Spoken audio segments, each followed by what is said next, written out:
Ya. Nah, saudaraku yang saya kasih dalam Tuhan Yesus, hari ini kita memperingati sebuah peristiwa yang sangat luar biasa. Tadi saya ada searching di Google, peristiwa yang luar biasa. Kenapa? Karena 7.000 penduduk di dunia, ada kurang lebih 7.000, ya kan? Data yang tadi saya searching di om saya kasih tahu saya. Tahu om saya, saudara? Tahu? Om saya tadi saya tanya dia kasih tahu saya. Om siapa?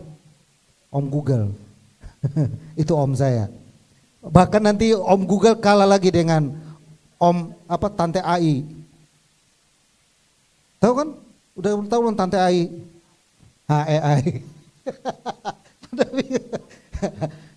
Bahkan AI sekarang, saudara tahu ya, AI sekarang kemungkinan besar bisa jadi pendeta juga nanti diganti oleh AI. Ya, di China sudah terbukti, saudara, orang kira itu pembawa berita, dipikirnya itu manusia asli, ternyata itu AI, saudara. Sekarang Bapak Ibu tinggal foto, Bapak Ibu bisa berdiri foto, habis itu kasih suara, itu mulut bisa ngomong sendiri. Iya kan? Bahkan kemarin sampai Elon Musk, salah satu yang pencetus pertama, dia bukan AI ya, dia apa ya, GTP ya. Bukan yang, ya, dia yang pertama kali itu dia bilang begini, dia hati-hati dengan ini. Kenapa? Karena nanti dibilang, saya baca artikelnya, bilang akan orang ketemu obat racikan untuk apa namanya, racun lewat AI. Jadi ketik bagaimana caranya meracunin orang, oh dirakit lo sama dia sama AI. Ketik judulnya doang loh, saudara. Ya kan? Bagaimana yang meracuni mertua. Itu jangan, saudara. Itu satu kemajuan yang luar biasa. Nah, saudara, saya tadi kasih tahu kepada kita, ada 7 miliar manusia di dunia, tapi kekristenan itu berapa, saudara? 3.900. 3.900.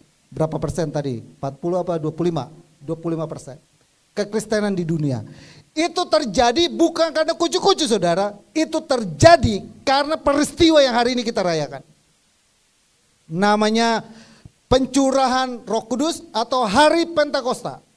Eropa dilanda dengan luar biasa. Eropa percaya kepada Tuhan luar biasa. Kenapa? Karena pekerjaan daripada Roh Kudus. Kalau Bapak perhatikan di belakang ini kan ada video yang sengaja saya tampilkan untuk kita mengingat peristiwa yang terjadi di loteng Yerusalem. Nah, peristiwa apa itu? Kita baca di ayatnya. Hari ini tema kita adalah Impact of Holy Spirit. Jadi ada satu dampak yang luar biasa yang terjadi dari namanya Roh Kudus.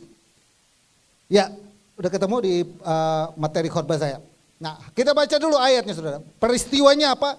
Di Kisah Rasul pasal yang kedua ayat 1 sampai dengan 4, kita baca dulu 1 dan 2. Ketika tiba hari Pentakosta, semua orang percaya berkumpul di satu tempat. Tiba-tiba turunlah dari langit suatu bunyi seperti tiupan angin yang keras yang memenuhi seluruh rumah di mana mereka duduk. Dan tampaklah kepada mereka lidah-lidah seperti nyala api yang bertebaran dan hingga pada mereka masing-masing. Maka penuhlah mereka dengan Roh Kudus, lalu mereka mulai berkata-kata dengan bahasa-bahasa lain seperti yang diberikan oleh Roh itu kepada mereka untuk mengatakannya. Amin ya. Dahsyat, saudara. Satu peristiwa yang luar biasa terjadi waktu Tuhan bilang begini kepada murid-muridnya.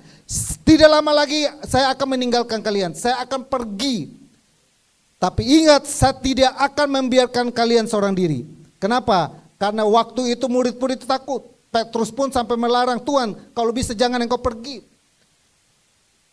Mereka sangat ketakutan. Kenapa? Karena mereka berada dalam situasi bila Yesus tidak ada, siapa lagi yang menolong mereka? Siapa lagi yang menghibur mereka? Siapa lagi yang memberikan mereka 5 roti 2 ikan? Siapa lagi yang membangkitkan orang yang mati? Siapa lagi? Mereka ketakutan akan penindasan dan lain sebagainya. Tapi Bapak Ibu perhatikan di Alkitab, satu penelitian bilang begini, ada 33.000 janji Tuhan Dan janji Tuhan yang paling utama dinantikan oleh semua umat Israel pada waktu itu adalah janji di mana terjadinya pencurahan Roh Kudus. Amin. Ada 33.000 janji, tapi janji yang paling utama adalah terjadinya pencurahan Roh Kudus. Dan saudara, kalau kita jadi seperti nabi-nabi, mereka sebenarnya iri kepada kita zaman sekarang. Karena mereka tidak pernah mengalami pencurahan Roh Kudus seperti ini. Nabi Yoel pernah mengutip, bahkan Rasul Petrus mengutip ungkapan daripada Nabi Yoel, bahwa peristiwa yang dahsyat itu akan terjadi, tapi Nabi Yoel tidak pernah merasakan itu. Bukan Yoel ini ya. Kalau Yoel ini merasakan itu, saudara. Ya. Nah, saudara yang saya kasih dalam Tuhan Yesus, next coba. Saya mau bagikan kepada kita untuk dampaknya, ada kurang lebih kita bagi dulu ini ya. Hari ini kita bahas tentang apakah dampak Roh Kudus dan bagaimana saya menerima Roh Kudus. Kita belajar di konteks dulu. Kenapa kita harus pentingnya Roh Kudus? Karena Alkitab bilang, Roma bilang begini, Roh Kudus itu membantu kita dalam kelemahan-kelemahan kita, bahkan kita tidak tahu bagaimana kita harus berdoa. Tahu ya?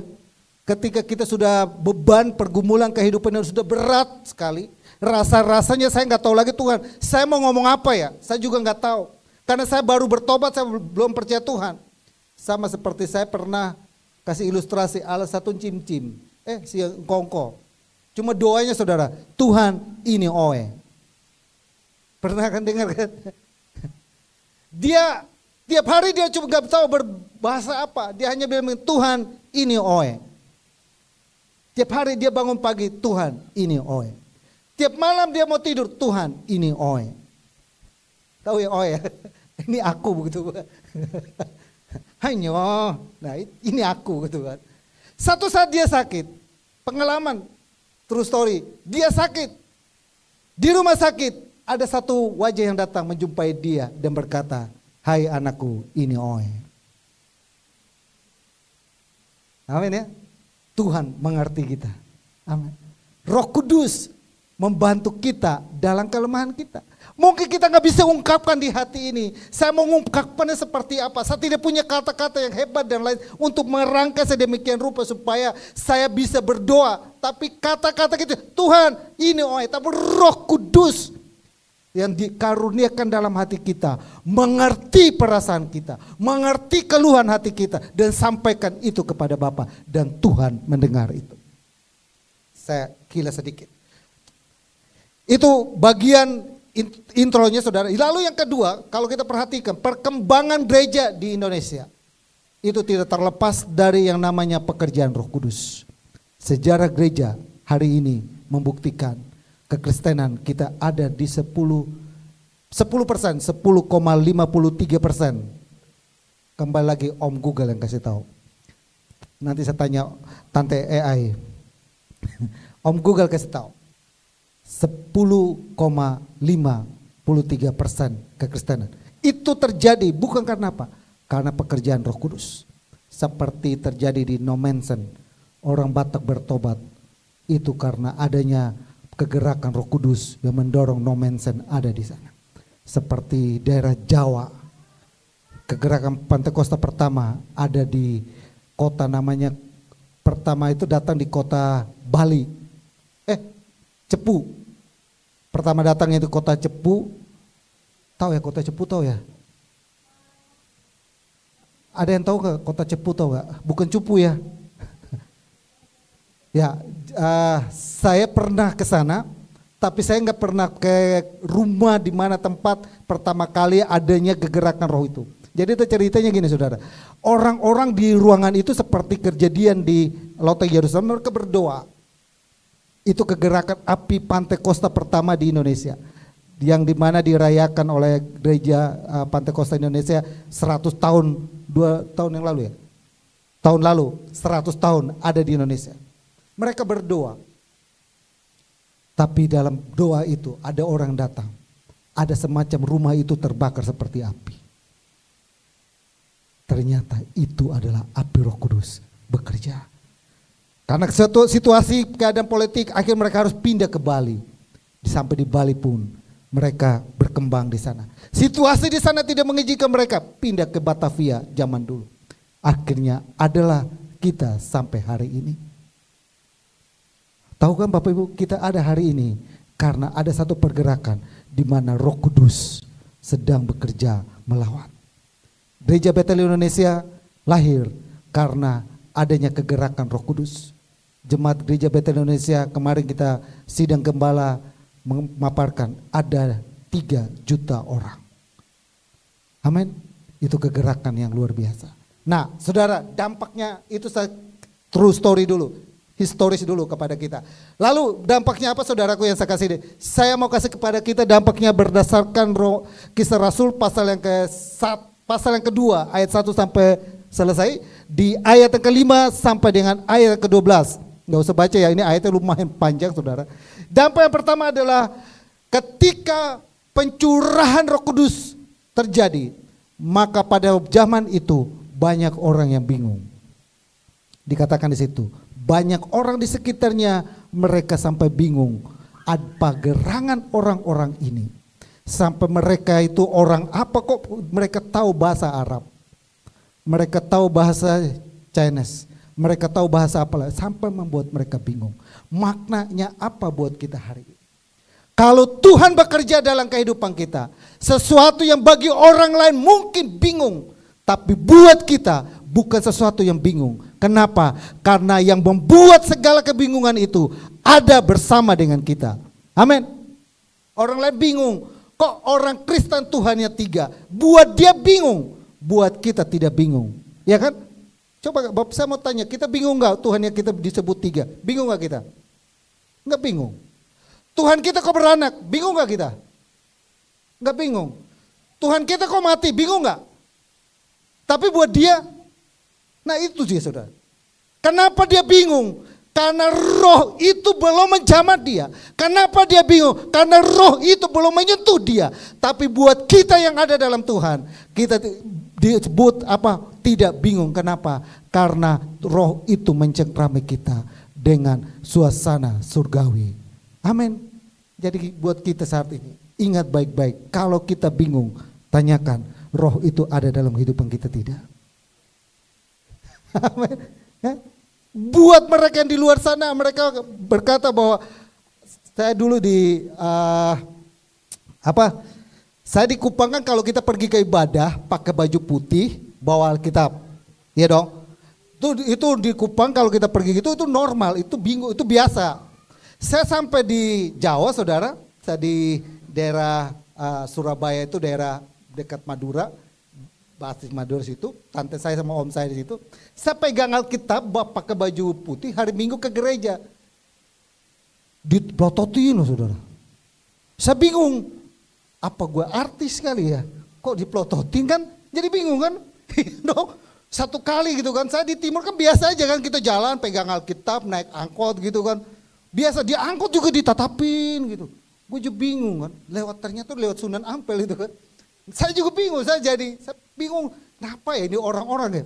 Nah satu kali saudara, tante saya ini, saya tinggal bersebelahan dengan orang Arab kan. Jadi anaknya lihat saya, lalu bilang, bilang ke orang tuanya, mama ada orang Arab di Tante Lukman. Jadi kira saya orang Arab saudara. Ada orang Arab di Tante Lukman, datang saudara. Datang loh saudara, orang Arab datang loh di rumah tante saya. Tante, ada ini orang Arab di sini. Lu kan tahu kan orang Indonesia kan, orang berbahasa Arab aja sudah dikira apa? Spesial kan orang Arab di Indonesia kan, orang berbahasa Arab saja. Amin. Tahu makin dia. Amin. Datang saudara, datang tante. Nah saya turun dari atas, saya turun kan anak itu tuh panggil. Bukan, dia orang timur saudara. Bukan, dia orang timur, saya dikira orang Arab. Jadi saya pikir, saya dulu bawa Alkitab, saya pakai baju putih. Oh jangan-jangan mereka natap saya, dikira saya orang Arab. Orang Arab kok pegang Alkitab. Orang Arab kok ke gereja. Ya gitu saudara. Nah buat mereka di sana bingung, buat kita tidak bingung. Kenapa? Karena kita punya kepastian. Amin. Dia yang berjanji bahwa dia menyertai kita, dia menolong kita, dia memampukan kita. Dia tidak pernah meninggalkan kita. Orang lain boleh bingung, orang yang ada dalam Tuhan tidak pernah kebingungan. Kenapa? Selalu punya cara Tuhan untuk menolong dan mengangkat kita. Amin. Yang kedua adalah saudaraku yang saya kasih dalam Tuhan, di ayat 13 sampai 21 itu berbicara tentang apa saudara? Mereka mengalami perkara-perkara yang hebat. Nabi Yoel menubuatkan bahwa taruna-tarunamu akan bernubuat, bahwa akan ada orang yang Bapak dikatakan anak-anakmu akan mendapat penglihatan. Luar biasa, bahkan sampai matahari pun dan bulan pun tidak terang. Saking hebatnya dahsyatnya peristiwa itu. Dan itu tidak terjadi bukan hanya di Lotte Yerusalem, tapi akan terjadi di Pantekosta yang kedua. Saya kasih tahu, akan terjadi Pantekosta yang kedua, sudah dinubuatkan juga di Nabi Yoel bahwa kita siap-siap Kristen, ya. Indonesia dinubuatkan oleh Nabi Yesaya, banyak domba-domba Nebayot, banyak domba-domba Kedar akan tersedia, mereka pergi ke rumah Sion. Amin. Kegerakan itu akan terjadi. Di mana mereka yang tadi membenci, di mana tadi mereka yang tadinya membenci kekristenan, mereka akan bertobat. Saya berapa kali ketemu di satu channel YouTube, udah banyak anak-anak Tuhan. Ada satu anak yang saya kemarin gak sengaja saya buka, dia bilang saya ini dulunya benci banget sama orang Kristen. Saya punya teman orang Kristen, saya benci banget sama dia. Tiap kali dia ngomong tentang Kristennya dia, saya pingin gebukin dia. Saking kesalnya, dia menganggap Kristen itu najis. Bahkan dia bilang Kristen itu untuk mencium surganya tidak boleh. Saking dia itu di dalam hatinya bencinya. Tapi saudara tahu, satu saat dia bilang begini, setiap kali saya marahin kamu, saya mencerca kamu kekristenan kamu, saya mencerca kamu tentang iman kamu, kok kamu diam-diam saja. Lalu teman, itulah ajaran kami Kristen. Kami tidak boleh membalas kejahatan dengan kejahatan, tapi kami mendoakan. Saya siang malam berdoa buat kamu. Saudara tahu, dia sangat fanatik dengan luar biasa, tapi dia dijamah oleh Roh Kudus. Dia bertobat dan dia dibaptis. Amin. Sama kok saudara. Di akhir zaman banyak perkara-perkara yang ajaib kita rasakan dalam kehidupan kita. Hari Pantekosta itu adalah hari di mana mujizat itu kita alami dalam kehidupan kita. Amin. Yang ketiga, saya singkat karena saya fokus di yang bagian yang kedua.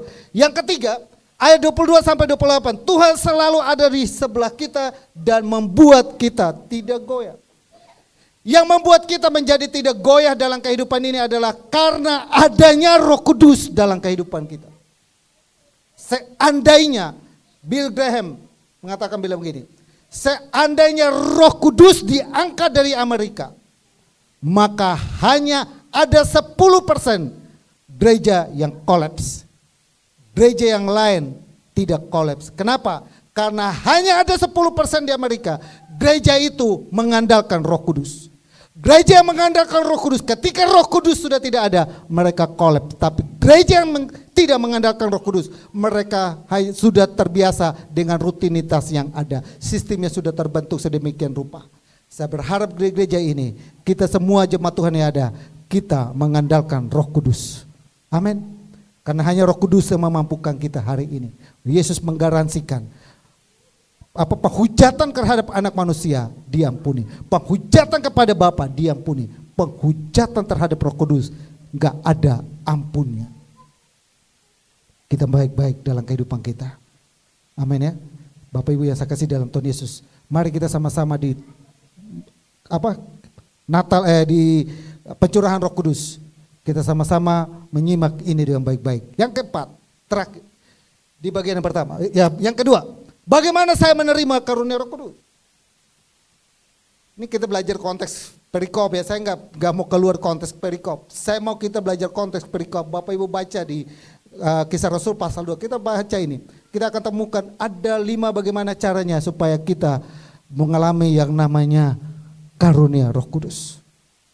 Yang pertama, berikutnya. Yang pertama adalah saudara, ayat yang ke-38, jawab Petrus kepada mereka, bertobatlah dan hendaklah kamu masing-masing memberi dirimu dibaptis dalam nama Tuhan Yesus Kristus untuk pengampunan dosamu, maka kamu akan menerima karunia Roh Kudus. Yang pertama-tama untuk kita lakukan, ini sebenarnya Rasul Petrus bangkit berdiri. Kenapa? Karena ada orang mengejek, mereka sedang mabuk.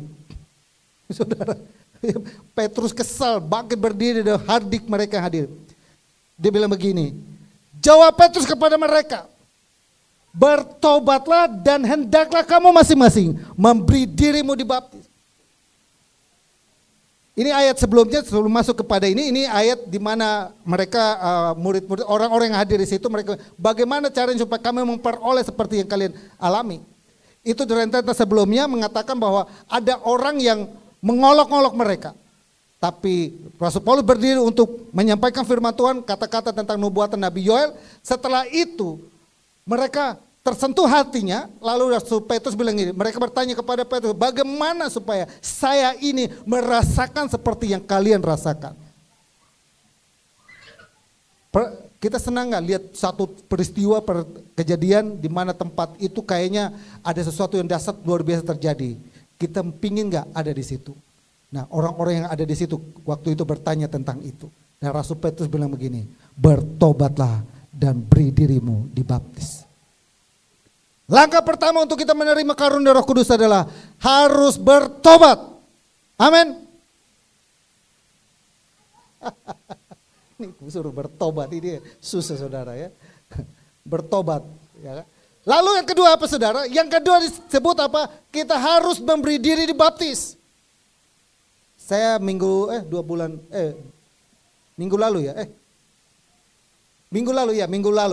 saya baptis.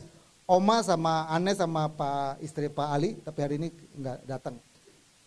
Saya enggak tahu ada satu pasangan, enggak hadir ya. Ada satu pasangan hari ini tadi minta WhatsApp. Saya rencana untuk Sabtu ini baptis, tapi enggak datang, jadi saya tunda dulu. Nah, memberi diri dibaptis. Kenapa kita perlu dibaptis? Karena itu adalah cara Tuhan untuk menyelesaikan dosa. Roh Kudus mau hadir dalam kehidupan kita, tapi dosanya harus dibereskan. Perilakunya harus dibereskan. Dan yang kelas baptis yang sudah mengerti tentang dosa itu, dosa apa saja itu? Dosa pribadi dan dosa keturunan. Harus selesaikan itu supaya kita mendapat karunia Roh Kudus. Yang kedua adalah ayat 42, mereka bertekun dalam pengajaran rasul-rasul dan mereka dalam persekutuan, dan mereka selalu berkumpul untuk memecahkan roti dan berdoa. Bukan hanya saudara, kita terima Tuhan, kita sudah percaya Tuhan, kita sudah bertobat, tidak sampai di situ. Tapi yang kedua, kita bertekun dalam doa-doa kita. Bertekun juga bukan hanya dalam doa, di sini jelaskan bertekun dalam perkumpulan. Artinya bertekun juga seperti Yoel bilang, ada komunitasnya saudara. Ada komsel, ada kan kita cuma ibadah seminggu sekali. Saya nggak tahu ya Bapak Ibu, dari hari Senin sampai kepada hari Sabtu kita ibadah, hari Minggu cuma sekali. Ya, saya hanya iringin dengan doa singkat-singkat karena kita selalu mau menyibukkan Bapak Ibu. Tapi akhirnya gini, kita bertekun juga di dalam doa-doa kita dan perkumpulan-perkumpulan kita. Kenapa? Karena disitulah Roh Kudus bekerja. Ya, disinilah Roh Kudus bekerja. Disinilah Tuhan mau curahkan rohnya buat kita. Yang ketiga, karena kita akan masuk di 16. Yang berikutnya adalah ayat 44 sampai 45, dan semua orang yang telah menjadi percaya tetap bersatu. Jadi yang ketiga saudara, bagaimana supaya kita ini mengalami Roh Kudus? Roh Kudus itu suka dengan namanya kesatuan. Satu, bersatu kita teguh, bercerai kita runtuh. Itu saudara. Harus satu. Sepakat, suami istri pun sepakat. Kita sepakat untuk apa? Meminta sesuatu sepakat. Jadi kalau kita berdoa, istrinya juga harus sepakat dengan suaminya. Suaminya juga harus sepakat dengan istrinya. Kenapa? Kalau tidak sepakat, malaikat pun bingung. Mana yang gak usah mau doain, mau jawab. Mau kasih ke istrinya bilang gini, Tuhan saya minta hujan. Suaminya bilang, Tuhan saya minta jangan hujan. Kalau saudara jadi malaikat gimana? Ini suami istri nih. Ini suami istri. Satu bilang, Tuhan saya minta hujan. Satu bilang, Tuhan saya minta panas. Kalau saudara jadi malaikat bagaimana? Bingung kan? Mereka dua sendiri bingung. Udah berdua selesaikan dulu. Harus bersatu, sepakat dulu baru minta. Amin ya. Ya, tahu tentang nama kata sepakat. Alkitab, di mana 2-3 orang berkumpul dalamku, sepakat meminta apapun juga, permintaannya apa dikabulkan. Kenapa permintaan dikabulkan? Karena mereka melibatkan namanya Roh Kudus. Karena tadi saya sudah sampaikan di awal, Roh Kudus itu membantu kita menyampaikan keluhan-keluhan yang kita sampaikan kepada Tuhan sehingga jawaban doa itu terjadi. Yang keempat, berikutnya. Ayat yang ke-46, dengan bertekun dan dengan sehati mereka berkumpul tiap-tiap hari dalam bait Allah. Mereka bukan hanya sekedar untuk bersatu, tapi mereka juga tiap-tiap hari ada dalam bait Allah. Wah, Pak Pendeta suruh kita tiap hari ke gereja ya. Kapan saya berdagang, kapan saya berjualan, kapan saya sekolah, kapan saya kuliah. Kalau ayat ini kita telan-telan harfiah, maka kita akan tiap hari ke gereja terus. Nah, kita tiap hari juga keluar duit buat sewa. Karena kita belum punya gedung tetap. Kalau kita sudah punya gedung tetap, nah itu dia. Nah, tiap-tiap hari mereka berkumpul ke gereja. Itu artinya apa saudara? Mereka tidak pernah, baik Senin sampai kepada hari Sabtu, mereka tidak pernah melupakan Tuhan dalam kehidupannya. Amin. Mereka tidak pernah melupakan Tuhan. Mereka sambil bekerja, mereka juga kerja juga tetap ingat Tuhan. Mereka sambil berdagang, mereka tetap ingat Tuhan. Amin. Itulah yang dikehendaki Roh Kudus. Roh Kudus membuat kita selalu ingat akan Tuhan. Yang terakhir, yang kelima. Yang kelima saudara, yang kelima adalah sambil memuji Allah dan mereka disukai semua orang. Ini saudara. Ini kuncinya saudara. Jangan sampai kita menjadi orang Kristen, saya sudah katanya sudah penuh dengan Roh Kudus, lalu saya di gereja saya penuh dengan roh, berbahasa roh dengan luar biasa. Tapi kelakuan saya di depan orang di lingkungan, atau di tempat kerjaan, atau dimanapun, kelakuan saya tidak menjadi, mereka bahkan melihat saya, mereka kabur. Wow, di gereja Pak Pendeta, malaikat. Saya konseling itu. Tiap kali minggu itu, ada bapak-bapak satu saudara, dia tiap minggu pokoknya habis ibadah, dia WhatsApp saya, Pak Kem lihat tuh Pak Kem. Tadi dia pelayanan kan, iya saya sampai sekarang saya nggak tahu orangnya, tapi saya nggak mau cari. Pak Kem lihat tuh, dia pelayanan Pak Kem, oh hebat Pak Kem, luar biasa, senyum, shalom. Iya kan, di gereja kan ketemu, shalom, haleluya. Berdoa, bahasa rohnya luar biasa Pak Kem, lihat sendiri kan, lihat Pak. Tapi di rumah Pak Kem, aduh rasa-rasanya saya bilang, kenapa? Rasa-rasanya saya mau pergi jauh-jauh Pak Kem. Itu yang membuat saya nggak mau ke gereja. Nah lu, saudara, lakinya sendiri nggak suka. Kenapa? Karena dia pelayanan tapi tidak menjadi apa? Itulah sebabnya mempertanyakan kalau kita melayani Tuhan dengan hebat dan luar biasa segalanya. Tapi perilaku kita tidak menyenangkan orang. Itu juga menjadi bukan buah dari roh.